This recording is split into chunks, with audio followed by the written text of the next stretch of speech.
Өмірінде анда-мұнда болса да, ел жұрт не ойлайды, елден ұят емес па деп елдің пікірін уайымдайтын кісілер. Анда-мұнда болса да уайымдасаңыздар, осы видеоны тыңдаңыздар, бір зат айтайын. Мен енді өкінішке орай қазір ересек болғандықтан анда-мұнда жаназаға барып тұрамын.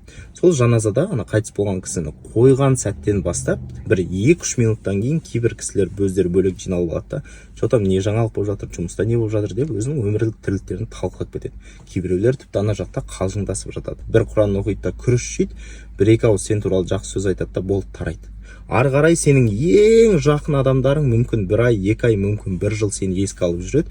Қалғандарының барлығына уже болды, бәрібір. Олар өздерінің өмірін сүреді. Так вот, осындай адам қайтқан күннің өзінде ел жұрт сол адамның өмірінен бөлек өздерінің бір өмірлік тірліктерін айтып кетеді. Яғни ол елдің пікірі түкке тұрғысыз. Әркімнің өзінің өмірі бар.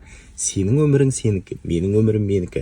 Яғни мен өзімнің өміріммен не істеймін, ол маған ғана керек. Өзің бір істі жасағың келе ма? Жаса. Қателес, қателігінен үйрен.